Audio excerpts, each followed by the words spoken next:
So for the first time ever, the Utah Hockey Club had an NHL draft class, and overall, I mean, they did okay. They are definitely still the same Arizona Coyotes style strategy, so let's see what they landed. So starting at 6th overall, they drafted my 7th ranked player in Teemu Ginla. Now, I've really grown to like Teemu Ginla this year. Last season, I was unsure of what he was going to be this season, but he's really developed a really good sense of agility and creativity and just pushing guys back on their heels a lot more than he used to, with a great wrist shot release and, in my opinion, underrated playmaking around the net front area. I think this is just a really great, well-rounded player. I'm not sure he's this like hyper elite first line guy at some point in the future, but a really admirable middle six guy, whether it's a spectacular third liner on a great team or a good second liner on a good team.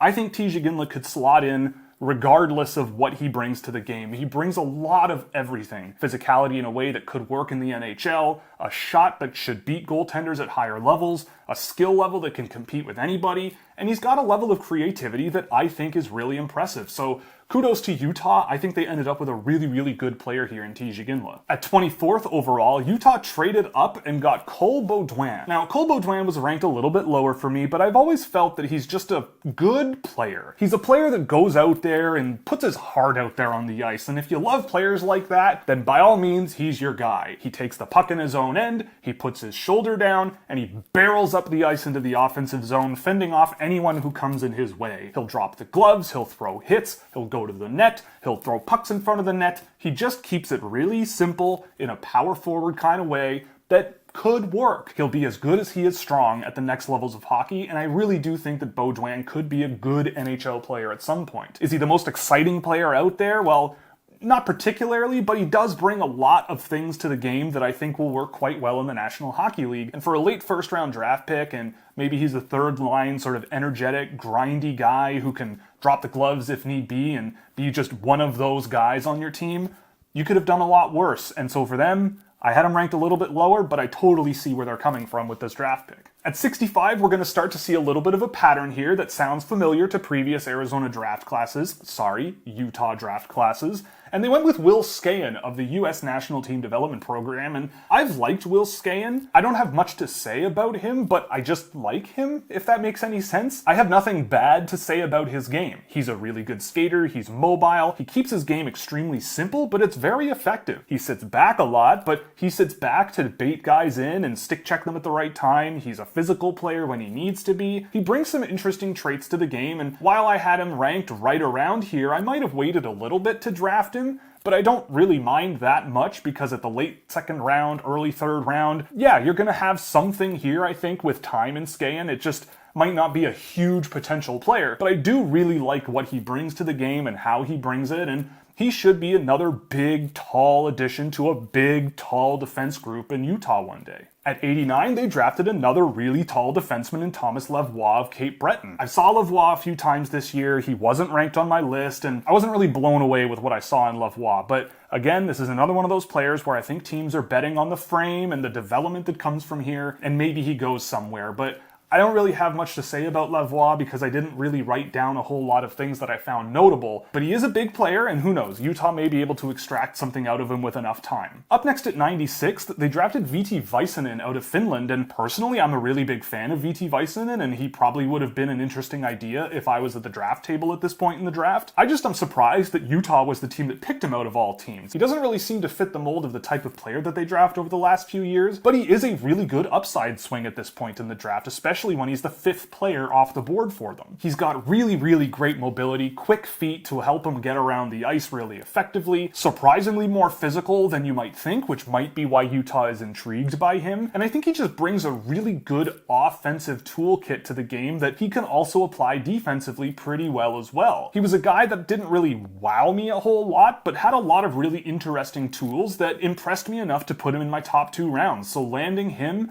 in this range of the draft is good value in my books, and we'll see what happens with him over the next few years. A couple of picks later, at 98th overall, they drafted Austrian defenseman Gregor Bieber out of the Swedish Junior League. And I saw Bieber a little bit this season here and there. He had a really good Division 1A tournament for the Austrian junior team this year. He was really productive there, although I didn't really buy how projectable it was. And I feel like the production he had in the Russian Junior League is a little more indicative of what he brings to the table. But he is a big, lanky, physical player who loves to play that physical style of game, and that is a thing that Utah really seems to covet. Guys who can go out there, be big, be physical, and erase guys along the boards.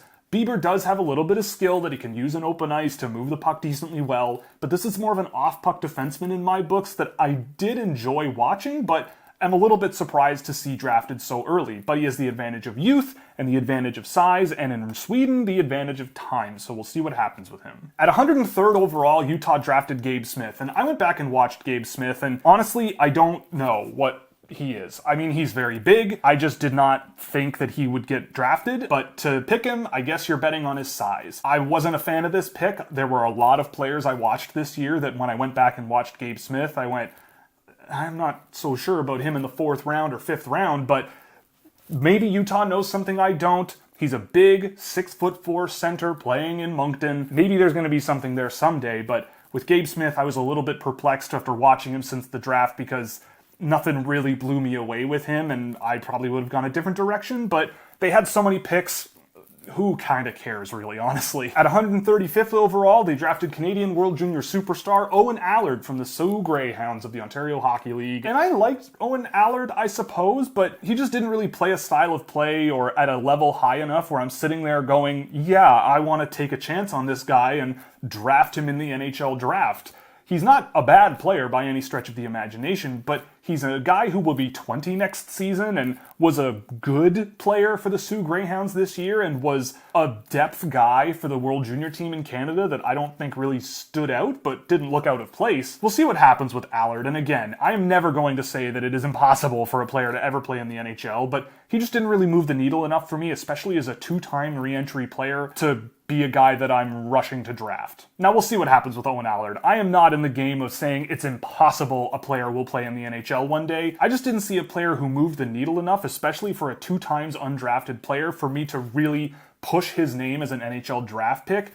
But we'll see what happens. He may go straight to the American Hockey League, and in a couple of years, maybe he turns into something down the lineup in Utah, maybe he doesn't. But at this point, at 130 whatever overall, may as well shoot your shot, who knows. At 153rd overall, they drafted another big defenseman in Cech, another twice undrafted player as well. Now, when I went and watched Cech after the draft was over, I kind of liked what I saw, as long as you keep your expectations relatively straightforward. Forgive me if you've heard this before, but he's lanky and pretty big and pretty physical, moves the puck decently well, and just seems to fit what Utah wants in defensemen these days. I have no idea how this strategy is going to work for them, we'll see. But he wasn't bad. I thought he was a fine player there, and you can leave him in the Czech Republic for a little while longer and see how things go. At 167th, they drafted another big forward in Wojtek Hradec, out of the Czech Republic again. In fact, the same program as Cech. Now, I saw Hradec here and there during the season, and as an international player, I thought he looked fine. He was bigger than his competition, which gave him a pretty big physical advantage, and I tend to watch players like him at the professional level as much as I possibly can to get a decent read on them against better competition, and he wasn't really moving the needle for me a whole lot at the Czech top division, but he is on the younger side, even though he is one of the older first-time draft eligibles this season, and I thought he was an okay swing to take this late, especially when your team seems to prefer these tall, lanky players that